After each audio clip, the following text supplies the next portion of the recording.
Hello বন্ধুরা, তোমাদের জন্য আজকে চলে এসেছি নতুন একটা ভিডিও নিয়ে। তাহলে চলো দেরি না করে শুরু করা যাক। এই ভিডিওর মাধ্যমে আমরা অ্যাডজেক্টিভ সম্পর্কে জানতে পারবো। তাহলে প্রথমে জেনে নেওয়া যাক যে অ্যাডজেক্টিভ বলতে কী বোঝায়।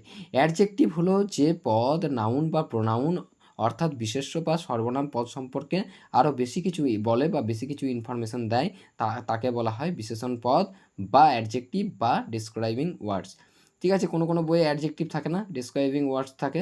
তাহলে ডেসক্রাইবিং ওয়ার্ডস মানে হলো যে পদ বর্ণনা করে। কাকে বর্ণনা করে? নাউন অথবা প্রোনাউনকে। তাহলে চলো এখানে দেখে নেওয়া যাক কোশ্চেনগুলো। এখানে দেখো দেওয়া আছে underline the adjectives that describe the quality of a noun. তাহলে যে অ্যাডজেক্টিভগুলি নাউনের কোয়ালিটির বর্ণনা দেয় সেগুলি নিচে দাগ দাও। তাহলে এখানে দেখো দেওয়া আছে Kolkata is a big city. তাহলে কলকাতা কেমন শহর? বড় শহর। তাহলে বিগ কী বলো? অ্যাডজেক্টিভ বা ডেসক্রাইবিং ওয়ার্ডস। ঠিক আছে, তাহলে এখানে এই সেন্টেন্সের মাধ্যমে বুঝতে পারা যাচ্ছে যে Kolkata is a big city. ঠিক আছে, কলকাতা হলো বড় শহর। কেমন শহর? বড় শহর। ঠিক আছে, তাহলে আরও বেশি কিছু ইনফরমেশন পাচ্ছি যে কলকাতা হয় বড় শহর।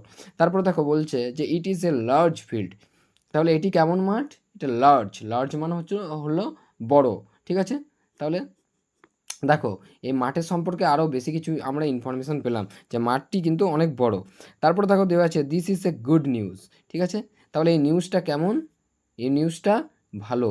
তাহলে এটা কি বলো না, নিউজের সম্পর্কে আরও বেশি কিছু বলছে, তাই এটা কিন্তু অ্যাডজেক্টিভ। অর্থাৎ এই নিউজকে আরও ভালোভাবে কিন্তু কোয়ালিফাই করছে। ঠিক আছে, যে নিউজটা কেমন? ভালো নিউজ, ভালো খবর। ঠিক আছে, তারপর দেখো দীপ ইজ এ ক্লেভার বয়।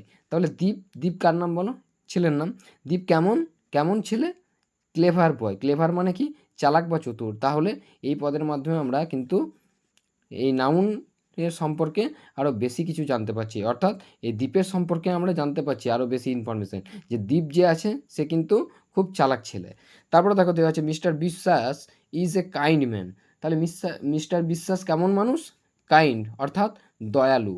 ঠিক আছে, তারপরে দেখো দেওয়া আছে আনন্দ ইজ এ পোর স্টুডেন্ট। ঠিক আছে, আনন্দ ইজ এ পুয়ার স্টুডেন্ট। তাহলে পুয়ার মানে কি বলো?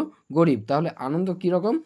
একজন গরিব ছাত্র। তাহলে এই সেন্টেন্সের মাধ্যমে কিন্তু এই ওয়ার্ডটা মানে এই ওয়ার্ডের জন্য আমরা কি পাচ্ছি? আনন্দ সম্পর্কে আরও বেশি কিছু ইনফরমেশন পাচ্ছি। এখানে যদি পোর না থাকতো তাহলে কী হতো?